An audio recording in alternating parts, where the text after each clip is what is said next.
잘 지내셨습니까? 네.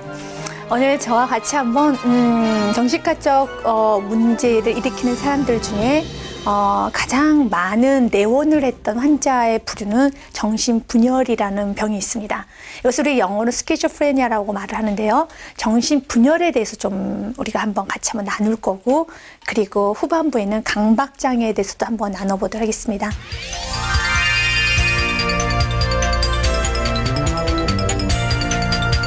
정신분열이라는 것은 스키조프레니아라는 그 단어의 원어의 뜻을 그대로 해석해보면 분열된 마음이에요. 그래서 내 안에 내 생각이 너무 많아요. 그리고 또 다른 자아가 자신을 좀 들여다본다는 생각도 하는 거 있고, 여러 가지 참으로 우리가 쉽게 받아들이지 못하는 행동과 받아들이지 못하는 사고를 하고 있습니다. 이건 실제로 있었던 일이에요. 어느 날 실제로 이것이 이슈가 되었던 사건 중에 하나인데요. 뉴스 앵커가 이제 뉴스를 진행하고 있었어요. 그런데 저기서 스텝 한 명이 막 뛰어와요. 뛰어오더니 쪽지를 하나 건네줍니다. 그래서 이것이 뭔가 속보인 줄 했는데 속보가 아니라 자신의 귀에 도청장치가 되었다라는 거예요. 근데 그것이 이 전파가 탄 거예요. 그래서 그 사람은 이 기회를 탄 거예요. 아, 이렇게 뉴스가 나가는 그 시간대에 누군가 내 귀에다 도청장치를 해서 누군가 나를 조종하고 끊임없이 내 모든 거를 알려고 한다는 그런 불안감에 국민들에게 호소를 하고 싶어가지고 이렇게 내 귀에 도청장치가 있습니다 라고 소리를 막 지르고 그리고 뒤로 나가버린 거야. 그래서 그 청년을 알아봤더니 정신분열을 갖고 있었다는 것입니다. 또 다른 애는 또 이런 애가 있어요. 어떤 남자가 버스를 탔어요. 버스를 탔습니다. 지하철을 탔다고 하는 게 더 좀 쉽게 상황 설명이 잘 될 것 같아요. 지하철을 탔는데 할머니 두 분이 이야기를 막 하고 있었어요. 무슨 얘기를 했었을 것 같아요? 뭐 자녀 이야기 했었을 것이고, 또 여러 가지 뭐 자신의 소소한 일들을 대해서 이야기를 하고 있었어요. 그런데 그 남자분이 그 할머니를 계속 주시면서 보고 있는 거예요. 그러다 못해서 그 할머니에게 갑자기 급게 화를 내면서 소리를 지르기 시작해요. 내가 모를 줄 알아? 할머니들 시켜가지고 나를 지시하고 있지. 지금 나를 감시하려고 보낸 거지. 너희들 지금 나에 대해서 이야기하고 있는 것이지. 막 할머니가 화를 내면서 막 소리를 지르고 화가 나가지고 뛰쳐내려가 버리는 거야.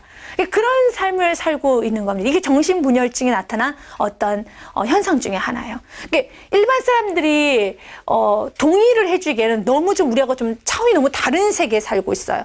근데 할머니들이 무슨 얘기했겠습니까? 간첩 얘기한 것도 아니고 그냥 어떤 면에서 그냥 집안일 이야기했었는데 어느 날 남자가 와가지고 누구 시켜서 보냈어. 할머니들 일부러 아무도 눈치 못 채게 하려고 이렇게 노인네들 보낸 것이지.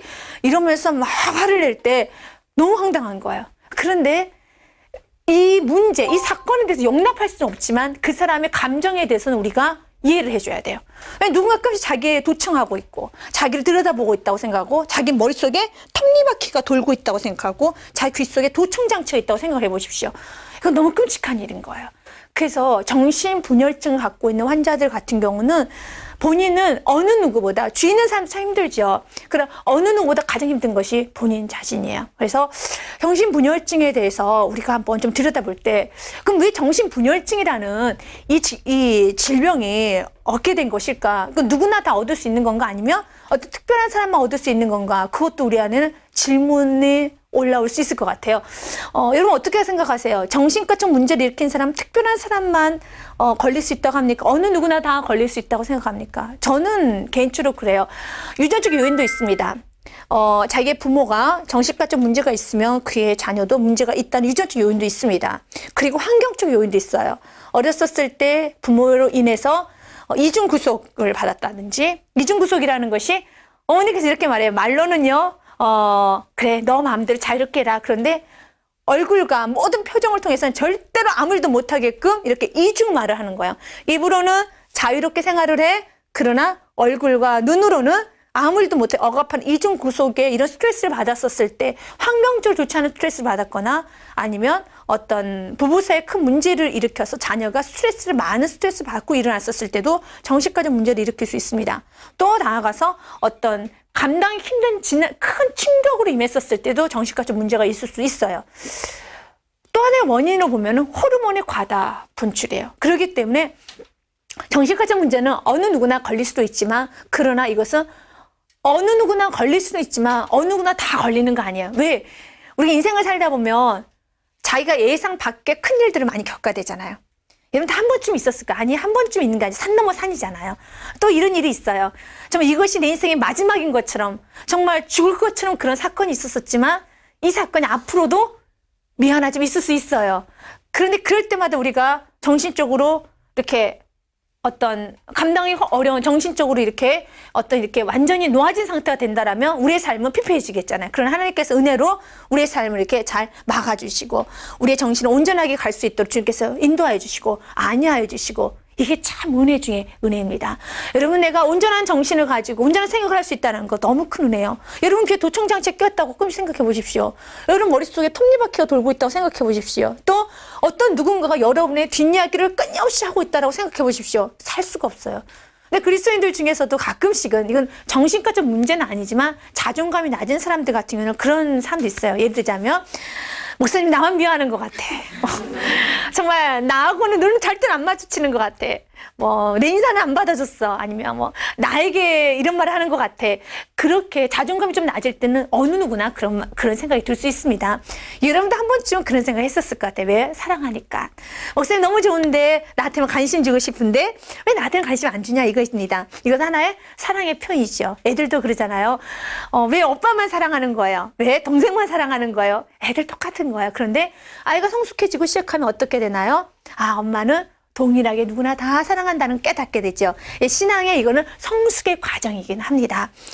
근데 정신분열이라는 것은 우리가 감당하기가 좀 힘이 들어요. 그래서 이 정신분열을 일으킬 수 있는 원인에 대해서 환경적인 요인, 유전적 요인도 있지만 그 안에 호르몬의 요인을 보고 있습니다. 결국 환경이 됐든 유전적 요인이 됐든 어찌됐든 이렇게 분열된 생각을 하는 것은 호르몬이 그 역할을 하거든요. 여러분, 뇌라는 것을 우리가 들여다볼 때 어때요? 뇌는 크게 세 가지로 볼 수 있다라고 이렇게 좀 한번 생각을 해봤었습니다. 뇌라는 것은 첫 번째 우리가 되뇌, 우리가 끝이 생각할 수 있는, 사고 판단할 수 있는 되뇌라는 것이 있고요. 되뇌 안에 우리가 울고 웃고 우리 감정을 관할하는 편도체와 해마가 있는 파충류의 뇌라고 하죠. 본능의 뇌라고 하죠. 이런 부분이 있습니다. 가운데 있고요. 그리고 여기에는 우리가 이렇게 떨리지 않고 중심을 잡을 수 있도록 우리를 받쳐주고 우리에게 운동 감각 능력을 이렇게 좀 지탱해주는 그런 역할을 하는 소뇌도 있습니다. 그래서 대뇌와 본능의 뇌와 소뇌를 우리가 좀 이렇게 세 부류로 나눌 수 있는데, 이 본능의 뇌에서 하는 것이 바로 우리의 감정, 정서 부분을 다루게 됐어요. 그러면 이러한 우리가 울고 웃고 이런 감정은 호르몬에 의해서 움직여져 가는데, 이제 학자들이 연구를 해봤어요. 왜 쟤네들은 이렇게 정말 너무나도 우리가 생각했던 그 이상의 생각을 하는 이유가 뭘까 봤더니, 그는 좀 독특하게 도파민이라는 호르몬이 더 많이 배출되는 거예요. 정상 수치보다 더 많이 배출을 한다는 거죠. 그래서 도파민의 호르몬이 많이 배출될 때 이런 현상이 일어나요. 그래서 우리가 우리가 파킨슨이라고 그러죠. 파킨슨 디지즈니까 파킨슨 병을 갖고 있는 사람들은 얼굴이나 근육이 좀 경직이 돼요. 그래서 무감동, 감정이 별로 없어요. 그리고 얼굴 근육도 한번 웃으면 원상태가 돼야 되는데 웃는 상태에서 이렇게 또 약간 머문 그런 느낌이 들기도 하고, 여러 가지 그런 외적 현상이 일어났었을 때 파킨슨의 병을 치료할 때 이 도파민이라는 이 약제를 쓰기도 합니다. 이 도파민이 많이 배출될 때는 너무나도 많은 게 보여요. 이게 적당히 보여야 돼요. 내 속에 혈관에 흐르는 것까지 다 보이는 거예요. 그런 게 보이는 거예요. 그러다 보니 어떻겠습니까? 살기가 힘들죠. 그래서 이게 너무 많이 과다 배출했었을 때, 그럴 때 이제 정신분열에 이런 현상이 나타난다 해서 도파민 억제를 시키는 그런 호르몬을, 그런 약물을 투입합니다. 그래서 현재적으로는 스키즈프레니아, 정신분열을 앓고 있었을 때 완치가 가능하긴 해요. 약 30% 정도 완치가 가능합니다. 그 대신 약물을 제대로 복용을 좀 해야 돼요. 그래서 호르몬을 조절해야 되는데, 우리가 감정이라는 호르몬을 어떻게 약물로 완벽히 조절할 수 있겠습니까? 그래서 약물도 필요하지만 가장 큰 은혜는 하나님이 만져주셔야 돼요. 그러니까 하나님이 정상적으로 호르몬이 좀 정상적으로 나올 수 있도록, 웃을 때 웃고 울을 때 울고 또 생각은 이 정도까지 하고 이렇게 정상적으로 할 수 있는 거, 너무 과다하게 생각하지도 않고 누가 나를 죽일 것 같아. 나만 미워해. 이런 과하게 생각하지 않고, 혹시 여러분들 중에서도 이런 과하게 생각하는 생각의 나를 즐기지 마십시오. 빨리 차단해야 되는 거예요. 빨리 차단해서 적당히 생각해야 되는 거예요. 남편에 대해서 너무 과하게 생각하는 사람 있어요? 남편이 나 싫어하는가 봐. 나한테 흥미가 없어. 남편이 나를 버릴 것 같아. 그때는 어머, 남편이 나 버렸어. 이런 생각까지. 이게 생각을 좀 차단해야 되는 거예요. 너무 과하게 생각하는 건 어리석고 건강하지 않은 겁니다. 그래서 우리는 얼마나 생각이 자유가 있지만 생각을 좀 차단해야 될 것 같아요. 그래서 이 스키조프레니아 같은 그런 환자들에게 나타난 증상에는 가장 대표적인 게 망상이라는 증상이 좀 나타나요. 망상 증상이 나타납니다. 망상을 딜루전이라고 하는데요. 이 망상이라는 것은 물체가 없음에도 불구하고 물체가 있다고 확신을 갖는 거예요. 그러니까 내 귀에 도청장치가 끼어 있지 않아요. 확실히 봤어요. 예를 들면 병원에 가서 귀 속도 이렇게 볼 수 있잖아요. 봤어요. 없어요. 확실히 보여줬음에도 불구하고 있다라고 믿는 확신에 찬 생각. 이게 망상인 거예요. 이게 없음에도 불구하고 내가 있다라고. 누군가 나를 욕하지 않는데도 불구하고 누군가 나를 욕하고 있다라고 확신에 차서 신념을 갖고 있는 게 망상이에요. 망상은 이 네 가지가 있어요. 근데 흔히 여러분들 과대망상은 좀 많이 들어봤을 거예요. 쟤는 공주병인 것 같아. 쟤는 왕자병인 것 같아. 야, 쟤는 과대망상이야. 너무 자신을 크게 생각해. 라는 그런 것처럼 과대망상은 그런 맥락 중에 하나예요. 자신 특별한 존재라는 거죠. 자신 외계인이라는 거죠. 자신은 어떤 한국을 짊어져야 될 어떤 마지막 이런 마지막 그런 수호자라든지 이런 생각을 하는 거. 그런 건 과대망상이죠. 정말 과대망상이에요. 과대망상이고 이건 교만한 행동인 것 같아요. 그래서 여러분의 생각을 적당히 하십시오. 인정하십시오. 권위에 복종하십시오. 남편도 인정하시고 아내도 인정하시고 지도자도 인정하시고 회사에 다니시는 분들은 직접 상사도 인정하세요. 다 인정하지 못해서 그냥 나만 최고인 것처럼 한다라면 이런 범위에 넘어갈 수 있는 요소가 참 많아요. 이런 남편 인정하십시오. 이런 남편이 조금 여러분이 원하는 대로 다 갖다 주지 못할다 할지라도 남편이란 그 자체를 인정해주고 그분을 또 존경하는 거, 하나님 주신 건강한 마음이라는 겁니다. 제가 지금 이 부분 강조했죠. 그 다음에 피해망상이라는 것은 무엇이냐면요. 끊임없이 누군가 나를 욕하고 있다고. 끊임없이 누군가 나를 질투하고 있다고. 끊임없이 누가 나를 시기하고 있다고 생각해요. 그래서 지나가는 사람을, 내가 버스를 타고 있어도 분명히 저 여자분은 나를 시기해서 분명히 나에 대해서 욕하고 있을 거야. 그래, 나의 미모에 대해서, 어떤 나의 옷 입는 것에 대해서, 내가 가지고 있는 어떤 물건에 대해서 탐내고 있을 거야. 이런 생각을 해요. 그리고 우리 가정에 해코지 할 거야. 또 내가 없을 때 분명히 우리 집에 들어와서 물건 훔쳐갈 거야. 피해망상이죠. 끊임없이 누군가 자신을 해코지한다고 생각하는 거, 그거는 피해망상 중에 하나죠. 이게 지금 망상이어서 그렇지 우리는 이런 망상을 많이 하기도 해요. 그래서 어떻게 합니까? 대표적으로는요, 하나님에 대한 피해망상하는 사람도 있어요. 그래서 하나님이 나 축복 안 주실 거야. 하나님이 나만 미워해. 하나님이 나만 매일같이 그렇게 하셔. 이건 피해망상이에요. 하나님은 여러분의 생명을 주시기까지 여러분 사랑하셨어요. 여러분이 그걸 못 믿는 것뿐이지. 망상계는 뭐예요? 실제로 있지도 않은데 혼자 확신에 차 신념을 갖는 것처럼 우리 집은 사랑이라고 보여주셨는데 아무리 보여줘도 믿지 않고 자기 신념이 꽉 차 있는 사람, 그건 망상인 거예요. 우리 그리스도인들 망상하면 안 됩니다. 애정망상이라는 건 뭐냐면 자기를 사랑하고 있다고. 예를 들면은 TV에서 연예인이 자기를 너무 좋아한다고 생각해요. 어떻게 이러면 누구 예를 들까요? 요즘 멋진 여자 연예인 중에 예를 들자면 김태희. 김태희가 자신만 바라보고 있다고 생각을 해요. 자신을 바라보면 자신을 응시하고 있고 자신을 너무 좋아한다고 생각해요. 그때 옆에 있는 사람이 그랬죠. 친구 대봐라. 김태희가 너를 뭐 한다고, 언제 만났다고 너를 좋아하니? 그러면 이제 TV를 보고 있는데 김태희가 자신을 좋아한다고 생각하는 거야. 왜냐하면 자기가 자리를 옮겼는데도 김태희는 자기를 응시하고 있다고 생각해요. 그러면 TV가 움직이지 않는 한 자리를 내가 옮겨도 김태희는 그 자리에 있지요. 그렇죠? 그러나 항상 자기 위주로 생각하다 보니까 그래서 그분은 이렇게 말을 해요. 내가 이렇게 자리를 옮겼잖아. 그런데 봐봐. 김태희는 아직도 나만 쳐다보고 있잖아. 그럼 김태희는 카메라를 쳐다보지 어디 쳐다보겠어요. 그렇죠? 이렇게 애정망상이라는 건 모든 게 다 나로.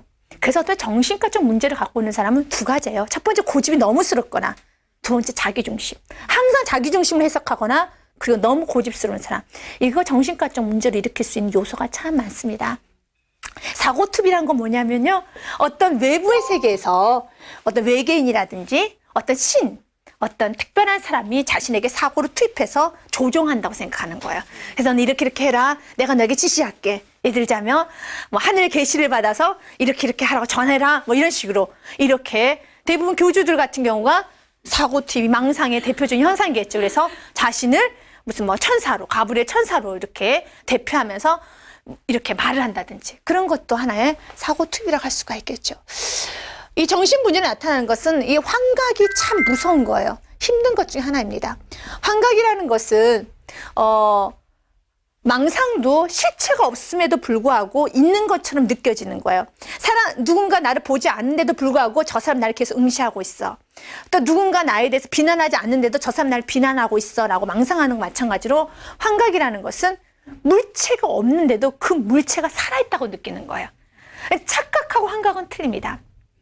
어느 날 저녁에 밤늦게 집에 들어오는데 이렇게 호수가 이렇게 있어요. 호수가 이렇게 있을 때 깜짝 놀랐어요. 순간적으로 그걸 뭘로 착각했냐면 뱀으로 착각해요. 그래갖고 결사적으로 그것을 사투리해서 막 자르고 막 때리고 막 부시고 했어요. 그 다음날 딱 보니까 동강동강 나 있는 게 호수가 동강동강 나 있는 거예요. 이거는 환각이 아니라 착각이에요. 왜? 물체는 있었어요. 그걸 잠시 착각한 거예요. 또 쉬운 예로 비닐루가 슉 지나갔어요. 뭐 귀신인가 봐 라고 착각할 수 있어요. 왜? 실질적으로 비닐루가 지나갔기 때문에 우리 삶에서도 착각할 수 있어요. 근데 환각이라는 건 이런 호수도 없고 비닐루도 없는데도 불구하고 보이는 거예요. 너무 많이 호르몬이 배출돼서 진짜 보여요. 그래서 환각을 이게 세 가지 좀 나눴으면 환청이라는 것은 진짜로 들려요. 정말 들립니까? 네, 정확히 들린다고 해요. 정확히 소리가 들린다고 해요. 환촉이라는 것은 무엇이냐면 이 피부 속에 벌레가 기어다니는 것이 내가 촉각으로 느낄 수가 있어요. 저는 안 느껴지거든요. 벌레가 기어다니는 것이. 그런데 이 촉각을 느껴지는 거예요. 이거는 실체가 없는데도 느껴지는 거예요. 제가 그래서 착각하고 이것에서 다른 점 이야기했잖아요. 착각은 비닐루가 이렇게 씩 지나갈 때 우리도 얼마든지 뭐야? 뭐지? 도깨비인가? 뭐 장난스럽게 이렇게 말할 수 있어요. 실제로 한번 갔기 때문에 바람이 지나갔기 때문에. 근데 분명히 없는데도 불구하고 몸속에 벌레가 있다라든지 환우라는 것은 진짜 냄새가 나요. 그래서 살이 썩어지는 냄새. 그러니까 우리가 나이가 들면 놓아야 되는 냄새가 틀리게 나이가 들면서 자기가 자꾸 썩어가고 있다는 거죠. 얼굴이 썩어가고 있다고 생각해서 냄새가 너무 지독해서 막 씻기 시작해요. 냄새가 너무 지독해서 막 어쩔 줄을 몰라요. 왜? 그 냄새 때문에. 그래서 코도 막기도 하고 너무 냄새가 난다 이거죠. 이런 식으로 이렇게 느끼는 게 환우라는 것도 있습니다. 정신분열 환자 같은 긴장된 행동도 많이 해요. 그래서 항상 경직돼 있어요. 그래서 몸도 이렇게 경직돼 있고 웃지도 않고. 그래서 그 다음에 메마른 정서라고 돼 있죠. 어떤 면에서 봐봐요. 망상을 한다는 거 또한 이런 환각적인 어떤 그런 느낌을 받는 거는 감정이 굉장히 충분하다는 건데 이런 데는 감정이 굉장히 극대화되지만 정말 울어야 될 장소에서는 울지를 않아요. 웃어야 될 장소에서는 관심이 없어요. 그러니까 누가 아파도 별로 관심이 없어요. 이게 진짜 정서를 표현해야 될 때는 정서를 표현하지 못하는 그런 경우가 있습니다. 그래도 의욕지 상실이에요. 일을 하고자 하는 의욕이 안 생기는 거야. 그리고 참 게을러지게 돼요. 그래서 어느 정도 게을러지게 되냐면 쉽게 게으르다 그 정도의 수준이 아니라 잠에 취해 있는 상태로 다닐 정도로 몽롱한 상태가 이제 되는 거예요. 그리고 언어와 사고를 볼 때 제가 그래서 한번 좀 적어봤어요. 이들은 이런 패턴으로 이야기를 해요. 이 패턴 한번 보니까 텔레비전 브라운관이 터지면 죽듯이 여기까지 말이 좀 맞아요. 근데 꽃도 변화한다. 뭔가 좀 계속적으로 사고가 좀 분열이 됐어요. 세상이 터지고 무궁화도 변하면 못 알아보고 노래자랑 또 갑자기 나와버렸어요. 그러니까 어디선가 자꾸 사고가 생각이 막 튀어나와요. 생각이 튀어나와요. 노래자랑을 선호하고 컬러 텔레비전 다시 텔레비전이 나왔는데요. 다 있으니까요. 같은 거 잘 모르니까 이상 가족 갑자기 나왔어요. 아픔을 노래한 가수. 뭔가 이어지는 것 같으면서도 문장 전체가 이어지지를 못해요. 그래서 정신분열이라는 것은 마음이 분열됐다라고 말합니다. 고대 사회에서 유물에 보면은 뇌가 이렇게 뚫린 뇌를 보게 돼요. 그래서 그 당시에도 그런 병이 있었다고 추정을 합니다. 그래서 이들 왜 이런 생각을 할까? 그래서 뇌 속에 있는 어떤 악한 것을 끄집어낸다 해서 거기에 구멍을 뚫어서 내보낸다는 그런 어떤 그런 의식을 체렸던 것을 유물로서 볼 수가 있었어요. 그러나 이제 지금 현대에서 밝혀진 것은 이렇게 모든 문제가 일으켜지는 원인을 호르몬의 과잉 분비, 특별히 도파민 호르몬의 과잉으로 분비된다라고 보고 있어요. 근데 도파민뿐만 아니라 세로토닌 호르몬도 과잉으로 분비될 때 이런 현상이 일어날 수 있다. 또 그리고 어떤 노르아드레날린이라든지 이런 것도 많이 배출되면 이럴 수 있다라고 말을 합니다. 세로토닌 호르몬은 우리 인간에 너무 좋은 거 아시죠? 인간이 기분 좋게 하는 게 세로토닌 호르몬이에요. 이게 적당히 나와야 돼요. 이게 모든 게 적당히 나와야 돼요. 어느 정도 여러분을 향해서 어느 정도 그렇게 과대망상은 아니어도 어느 정도 좀 이렇게 좋게 보는 건 참 우리의 삶을 즐겁게 해요. 거울을 바라볼 때 아유 이쁘다. 이제 아유 나는 정말 괜찮네 라고 어느 정도 느낌을 가는 건 참 좋아요. 그런데 그것이 너무 지나쳐서 과대망상으로 간다라면 정말 문제가 되고 있어요. 또한 자기 자신에 대한 느낌이 변하고 온다라고 그들은 그렇게 말을 합니다. 그래서 쉬운 예로 손가락이 길어진다고 생각을 해요. 그리고 머리가 계속 커진다고 생각을 합니다. 제가 볼 때는 머리가 계속 정상인데 얼굴이 커졌다라고 해요. 그리고 손가락도 길어졌다고 그래요. 얘는 갑자기 살이 쪄가지고 얼굴이 부었다는 그런 의미가 아니고 정말 얼굴이 커졌다라는 느낌이 드는 거예요. 그럴 때 이제 정신분열증을 호소한 환자들은 이렇게 자꾸 변화가 되기 때문에 굉장히 힘이 들죠. 그래서 정신분열증 환자를 치료하는 방법에는 첫 번째는요, 정확한 진단이 이루어져야 돼요. 그래서 정확한 진단이 이루어진 가장 급선무고요. 두 번째로는 이제 약물과 함께 상담 치료를 하는 것이 참 필요합니다. 근데 세 번째, 저는 이 세 번째를 가장 첫 번째로 놓고 싶어요. 정확한 진단이 이루어졌어요. 그래, 정신분열증이야. 그리고 약물과 상담을 합니다. 완치가 될까요? 완치가 된다라면은 정신분열증 환자가 없겠죠. 그럼 완치가 안 되기 때문에 참 아픈 거죠. 그래서 주님의 도우심이 필요하다는 거예요. 정확한 진단도 하시고요. 그리고 약물도 치료해야 됩니다. 저도 정신분열증 환자를 상담을 할 때 나름대로 상담 기법을 씁니다. 근데 마지막으로 항상 제가 기도하는 게 하나님 도와주세요. 하나님 만져주세요. 왜? 인간의 호르몬은 여러분이 지금도 웃고 울고 여러분은 모든 걸 자연스럽게 나오잖아요. 자연스럽게 만들어졌는데 자연스럽지 않고 다 인위적으로 지금 만들어가고 있어요. 인위적인 데는 분명히 문제가 있어요. 그래서 약물 치료를 오래 받게 되면은 입이 좀 마르게 되고 심하게 잠을 많이 자는 경우도 있고요. 또한 과다 식욕이 되는 경우도 있고 피부도 노화가 되기 시작하고 또한 침이 약간 흐르는 식으로. 왜냐하면 이제 정서를 눌러놨기 때문에 모든 분에서 약간 루징한 상태가 돼요. 그런 부작용도 일어납니다. 근데 이건 부작용이고 다시 좋아질 수 있다라고 그래요. 소화장애도 있지만 그건 하나의 부작용이라 말합니다. 그래서 최고로 감사해야 되는 것은 우리가 최고로 또한 감사와 함께 주님의 도우심을 구해야 돼. 하나님이 치료해 주십시오. 반드시 모든 병의 치료자는 주님이신 것 우리 고백하지만 특별히 정신적인 문제는 약물로만 치료할 수가 없어요. 이건 정신적인 문제는 하나님께서 도와주시고 만져주시도록, 그러면 하나님께서 만져주도록 우리가 통로될 수 있는 건 그분을 향한 사랑과 함께 기도해 주는 거예요. 그냥 그분을 향해 정죄하면서 쟤는 왜 저래? 어떻게 저런 망상, 어머 세상에 어떻게 저런 환각 속에 살 수가 있어? 어떻게 이런 말을 할 수 있어? 어떻게 자기 자신에 대해서 머리가 커졌다는 둥, 손가락이 길어졌다는 둥, 자기 머릿속에 톱니바퀴 돈다 이런 말을 할 수 있어라고 정죄하는 것이 아니라 그는 진짜 그게 느껴지기 때문에 그 감정은 이해해주되 사랑으로 이해해주되 정말 주님 도와달라고 자기 딸 귀신 들린 그 딸을 놓고 기도했던 어머니의 마음을 가지고 기도해야 되는 겁니다. 하나님께서 필요하시다면 큰 은혜를 베풀어 줄 걸 저는 확신합니다.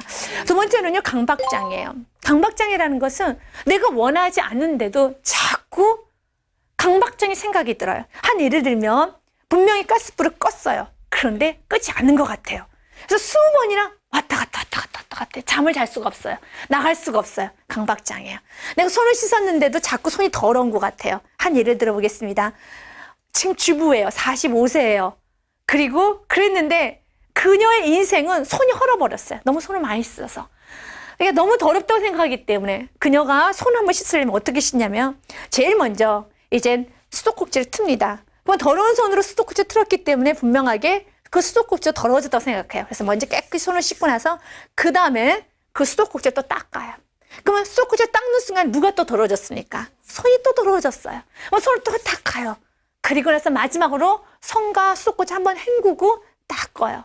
그렇기 때문에 그녀의 화장실에는 비누가 3일이면 끝나버려요. 손은 너덜너덜 돼 있어요. 정말 강박장애도 힘든 것 중에 하나입니다. 그래서 그녀의 고등학교 시절을 들어봤어요. 어떻게 고등학교 때는 보냈어요? 자기는 화장실 가는 게 너무 싫었대요. 그래서 화장실 가는 게 왜 싫었느냐? 화장실 문이 너무 더럽다는 거예요. 그래서 화장실 문 만지기 싫으니까요. 발로 툭 차는 거예요. 그래서 싹 들어가는 거예요. 근데 그 다음에 발로 툭 차는데 또 자신의 발에 뭐가 묻어요? 더러운 게 묻었다 생각해서 이제 그 다음에 어떻게 하느냐? 누가 화장실을 사용하고 나오면 그 즉시를 싹 들어가는 거예요. 손을 또 어떻게 씻었습니까? 누가 손을 씻고 나면 중간에 싹 들어가서 손을 씻는 거예요. 이렇게 그녀의 삶을 살았었습니다. 너무 힘이 들죠. 이렇게 끊임없이 깨끗함에도 불구하고 본인 스스로가 믿지를 못해요. 다시 언급할게요. 모든 정신과적 문제는 고집이 문제인 것 같아요. 그냥 좀 인정해주면 좋을 것 같아요. 당신 손 깨끗합니다. 아, 네. 옥타바텐 마음, 받아들이는 마음, 좀 억셉팅하는 마음 참 좋은 것 같아요. 그런데 못 믿어요. 아니야, 더러운 것 같아. 또 씻어요, 또 씻어요. 그래서 고집은 꺾어줘야 될 것 같아요. 주님께서 여러분들 축복한다면 아멘 믿으세요. 주님께서 존귀한자는 하면 아멘 믿으세요. 또한 여러분의 목회자가 여러분을 향해서 사랑한다 말하면 믿으세요. 에이, 나만 미워하면서 이러면 여러분 문제 계속 일어나요. 그러니까 사랑한다 말하면 그대로 믿으시라는 겁니다. 그래서 강박장애를 치료하는 데 있어서는 여러 가지 방법이 있지만 대표적으로 2가지 정도로 말을 해요. 첫 번째 노출 치료를 합니다. 그것이 무엇이냐면 집단적으로 강박장애 문제를 해결하고 싶으니까 더러운 변기를 만지게 해요. 못 가게 하고 만지게 합니다. 죽을 것 같죠? 그러나 이렇게 만지게 하면서 그에 대한 어떤 이 큰 아성을 무너뜨리는 거죠. 두 번째로는요, 이런 노출 기법도 쓰고요. 체계 둔감화 기법이라는 거 씁니다. 체계 둔감화라는 거는 화장실 너무 더럽잖아요. 근데 화장실에서 노래 부르는 사람의 비디오 테이프를 먼저 볼게요. 어머, 어떻게 화장실에서 그 더러운 곳에서 노래를 부를 수 있어? 그러면서 아, 저럴 수도 있는가 보나. 그 다음에는요, 이제 화장실에 같이 한번 들어가 보라고 해요. 그러면서 거기서 가만히 서 있어, 5분간만. 그 다음날이 되면은 체계적으로 둔감화 되는 거거든요. 그 다음날은 화장실에 들어가서 이제 똑같이 한번 자신도 한번 노래를 불러봐요. 그 다음에 또 다음날이 돼서는요, 화장실에 들어가서 똑같이 한번 손도 한번 씻어봐요. 그러니까 체계적으로 둔감화를 시키는 것이죠. 그럴 때 너무 긴장이 돼가지고 숨이 멈춰질 것 같아요. 좀 화장실 들어가기도 싫을 것 같아요. 그런데 순간순간 이겨서 이것을 조금씩 그의 강박적인 사고를 제거하기 위해서 이렇게 한번 도전을 시켜보는 겁니다. 여러분, 여러분이 정상적인 생각을 하고 있다는 거, 여러분이 고집스럽지 않다라는 거, 여러분 누군가의 말을 그대로 억셉팅할 수 있다는 거 가장 큰 축복입니다. 여러분, 주님께서 여러분 축복하신다 말하면 그대로 믿으십시오. 또 누군가 여러분을 향해서 사랑한다 말을 하면은 아닌 것 같은데 그러지 마시고 믿으십시오. 네. 여러분, 이게 참 건강한 우리 그리스도인들의 모습입니다. 저는 이 시간 여러분들에게 축복하고 싶습니다. 여러분 주님 안에 존귀한 자녀고 주님의 멋진 하나님의 사람입니다. 축복합니다. 아멘. 사랑합니다. 수고하셨습니다.